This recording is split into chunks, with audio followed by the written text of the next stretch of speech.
What's going on, guys? Your boy Amazing. We're back with another video, and in today's video, guys, I wanted to discuss the Assault Mode Meliodas team and my thoughts on it after playing for about 2-3 weeks now with the team. Before we actually hop into the video, make sure to subscribe to your boy Amazing. We are on the road to 10k subscribers, and at the time of recording this video, I'm at 7.85k subscribers on the YouTube channel.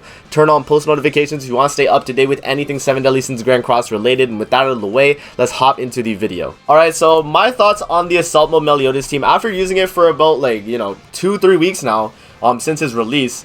I feel like Assault Mode Meliodas, like the team itself, when fully built out, okay, I just have to specify that because I know a lot of people, they don't really like the Assault Mode Meliodas team because, all you do is move cards, this and that. But in this video, I'm going to try and change your mind on the team and the perspective I see on the team. Because I feel like the team itself is actually very good and can push you into Challenger, even high-end ungeared PvP. I would say it's honestly one of the best teams in ungeared PvP. I've climbed, this is 9 out of 10 just running this team starting of the PvP season, you know what I mean? So it's this team can actually do well. And there's there's a lot of stuff that you need to know about the team when going into it, because it's not just it's not brain dead like the one. There's actually thought that goes into using Assault Mode Meliodas, and I'm going to explain it in this video. So Assault Mode Meliodas himself, let's go over gear, and then let's go over what you actually do in a match and how it actually works, right? Because I want to kind of explain my thought process in using the Assault Mode Meliodas team and going over what builds to run and how you can succeed with the team in PvP. So Assault Mode Meliodas, I've been running him for about, since he's come out. Max cosmetics and everything as well, so that's just something to note. But yeah, I have max cosmetics and everything. So as you can see, we've got all of the stuff for Assault Mode Meliodas. He is 5 out of 6, so I could have gotten better in terms of the amount of dupes on him, but he as a unit is going to be very broken, man. The reason for this is because of his passive. If all allies are demons or those with commandments, increases own stats by 5% and decreases defense related stats of all enemies by 15% for 2 turns when allies take damage. Limit 5 times, applies when entering battle. So basically how this passive works is every time anyone on your team, as long as you're running demons and commandments, as long as you take damage with any of them, you are going to get a 5% increase to all stats on Assault Mode Meliodas. So that is why he becomes such a threat in the metagame or in PvP, because of that, right? And the way I like to build my Assault Mode Meliodas is either attack crit damage or HP crit damage, and the reason for running either of those two builds is mainly because attack crit damage is going to be your main DPS build. This is if you really want your Assault Mode to just one-shot the 1S snores as quick as possible, because your main job with Assault Mode Meliodas is once you start getting 1 or 2 stacks with him, you got to start laying in damage onto the 1S snore, right? And having attack crit damage is going to get you through with that. But I've found that when you have high dupes with Assault Mode Meliodas and have a lot of investment in his cosmetics, if you got the weapons already kitted out, all of them maxed out, you can definitely run HP crit damage. I've actually run that and I've done super well. And another thing to note as well about HP crit damage is that it has really high CC when you're actually in battle, right? I feel like that's just one of the main things you actually want to have when using the team is going to be the high CC, right? Because you want to go first with this team. And I'm going to explain that in a bit as well. But the team actually works going first and second, but you want to actually go first because you can abuse the power of the team really heavily, right? But yeah, that's Assault Mode Meliodas right there. And I like to run him HP crit most of the time for me, just because of the CC I get, because I get an extra 2k CC. I'm almost at 250k CC naturally with this team, right? So that's just something to know right there. But you can definitely run attack crit damage if you feel your melee doesn't do enough. Attack crit damage will suffice, but later in the game, especially with the high CC, the ones and everything like that, you're definitely going to want to bring HP crit damage on your Assault Mode Meliodas, or even HP defense if you really want that min-max CC there. But Droll here on the team, Droll is going to be your main taunt unit. He's going to be the one taking all the damage away from Assault Mode Meliodas and Melascula. So Droll here, you want to run him HP defense. You make sure you run him HP defense, and the reason for that is because you want him to tank the hits. You want him to be able to put up the taunt, start taking the hits from the 1S snore, live in them, As long as he can take a few hits from the 1S snort, Assault Melee gets buffed up, and then you start just one-shotting, right? So definitely make sure you have him HP defense, because that's going to be your best set for him.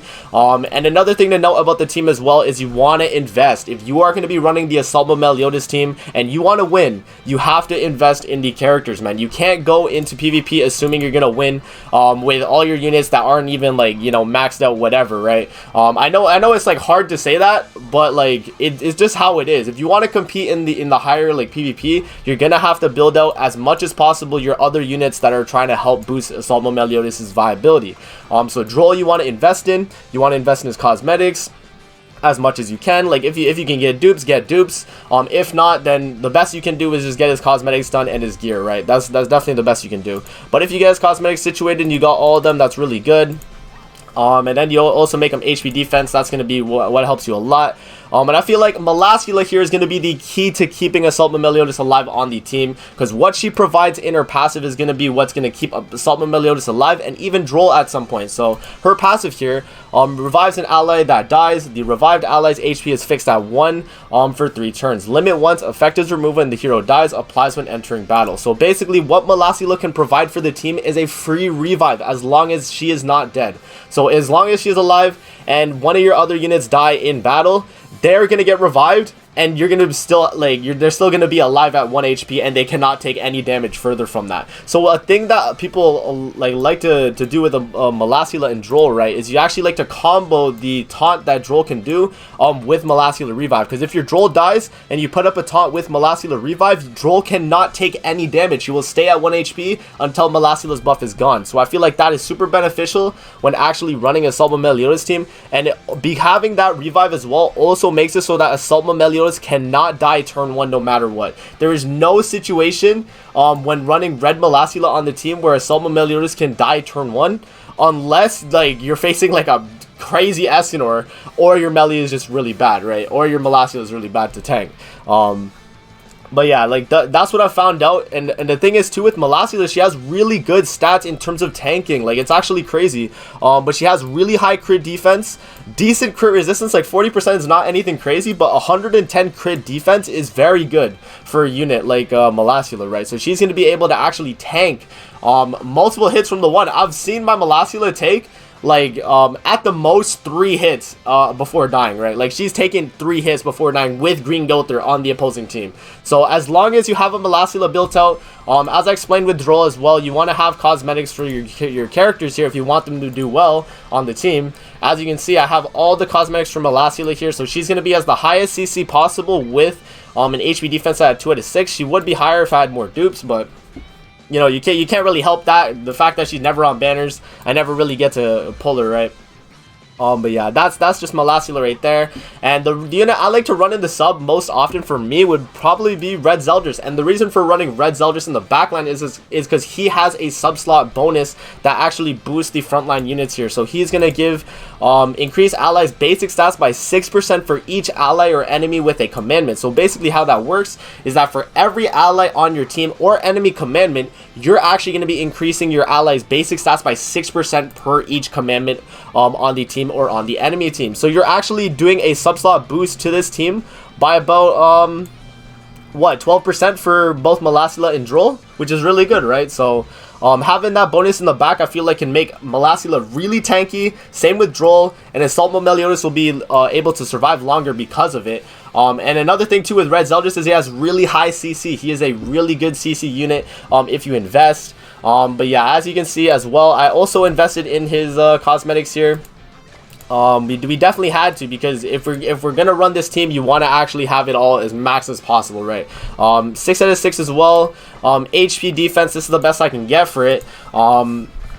But like, yeah, this is basically the setup that I like to run for Assault Mode Meliodas. Another reason why I like to run Red Zeldris in the backline, especially when using the Assault Mode Meliodas team, is because when you face a Green Gilther team and they dissolve you, you can't actually gain ultimate move gauge. So running Green Merlin in the back is honestly a detriment at most of the times, like when you're facing the 1 player, because 90% of the 1 players that are smart will actually dissolve you. Most of them will just, you know, If they're not smart, they're just going to move cards and then they'll lose. But if they are smart, they're going to dissolve because they know that if you get the Assault with Meliodas ult, you're going to wipe their team. So they don't want you to do that, and they're going to actually apply dissolve on you, which kind of cuts the whole reason of running Green Merlin in the backline.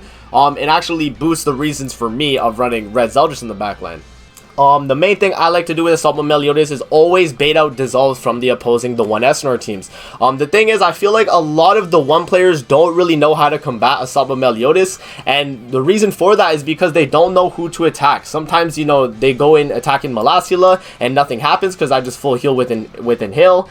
Sometimes they go for Droll, and when they're going for Droll, I have Taunt up, my Assault Melee gets buffed up, and it's a wrap, right? You know what I mean? So, the thing is, what I like to do when using Assault with Meliodas is I like to take advantage of them dissolving me, because if they want to actually stop me from gaining my ultimate move gauge, they're gonna have to dissolve. That is the main thing they're going to have to do with their green go through. They're going to drop the dissolve card. My Assault Melee is not going to be able to rush ultimate, but because I take the dissolve hit, my Assault Meliodas is going to have 2 buffs. He's going to have the resistance stack, and he's going to have the basic stat buff by 5%, which actually like coincides with his amplify skill that he has, which is going to boost his damage, right?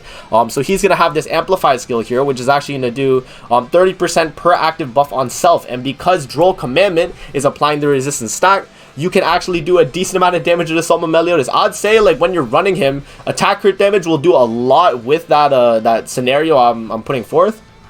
But basically what you do is if you get hit with dissolve and the enemy, you know, they have that 1 defense related down, if you feel like you can damage the 1S Nor, definitely just drop both these cards, because if you drop the amplify card, you're going to get him to about like half health at the very least, and then you drop the rupture card, which is going to do double damage because you're applying the resistance stack on the 1S Nor. That is the way I like to play with Assault with Meliodas when the enemy dissolves. If they don't dissolve you, you just rush ultimate and you wipe them. It's as easy as that. Like, if they don't dissolve you, then they're making a mistake and they're gonna lose. Their chance of winning by dissolving is a lot higher than if they just kept moving cards and lost because of an ultimate wipe, right? But that's just like my my thought process on the Assault with Meliodas team. I feel like the team itself right now, if highly invested in, like the way I did, investing in all the characters, all the links, all the cosmetics, all the stuff like that, I would say this team is definitely one of the top teams in the meta. Honestly, I would say top 3 on global at the moment. This team, the 1S Nor Blue Eater team, and then any other variation of like Sariel Tank Dian, the 1S Nor Tank Dian, anything like that, I feel like is probably the top 3 teams in the game, right? Or maybe even like Valenti is up there too, like on a crit team. But I would say these are the top 3 teams in the game, and Assault with Meliodas can still compete in those scenarios, right? But yeah, that's just like my thoughts on the Assault with Meliodas team and how to use it. Let me know what you guys think in the comment section below if that's the way to go when using the Assault with Meliodas team. I kind of just wanted to keep this like a discussion video for you guys, because I know a lot of people have been slandering Assault with Meliodas. They think he's really bad just because he doesn't have good support. He has the support, you just have to build out the team. That's the way I see it. If you guys don't want to build out the team here because you just feel like it's a lot of investing, then Assault with Meliodas isn't the unit for you, right? Like, you have the 1S Nor here that you can just run and you can just bonk people. You got Green Gunther and Goss Elizabeth. They're easy units to use. But the Assault with Meliodas team, the difference with them is that they're units that are hard to invest in because there's a lot you have to put forth, compared to like Goss Elizabeth, the 1S Nor and Green Gunther as units you would already invest in naturally. But if you do invest in the characters, man, I'm telling you, you will have really high like wins. Like, I could show you guys, I made a Twitter post about it a while back. I think I already went over this in a video, but I'll show this on my video as well, just for like full proof. But yeah, so this was it right here. Basically, I explained how I feel like Assault with Meliodas team does not need better demons or more support at the moment. I think the team was fine, and I feel like it works really well in PvP. These were my results from fighting matches against other people, and you can actually ask like anyone that you've seen, like, that has seen me play with the Assault with Meliodas team, that I can actually like consistently beat the 1S Nor teams that are around 270k, 280k. I've done it before, and even like Tank Dian, Sariel, these are real players. These are real players I'm facing, right? You can tell by the CC. There's no way you could get like, you know, like 260k. You can't get that naturally. This could have been a bot, but this was actually a real player. There was a report button. This was 269. That's a real player. And then, like, as you can see, like, the team itself has really high CC. I already showed the CC. I put on CC food. I had this was my team about like a week ago, right? But as you can see, like, it really is just a good team, man. But yeah, that's my thoughts on it. Let me know what you guys think in the comment section below about Assault Mode Meliodas, and if I could help you, or if I helped you with this video explaining how to use the team. But let me know in the comment section below. That's going to be it for the video. I hope you guys enjoyed. Don't forget to like, comment, subscribe as always. And if you guys want to see more videos like this, definitely let me know in the comment section below. And I'm going to see you guys in the next video. Peace out and have a great rest of your day.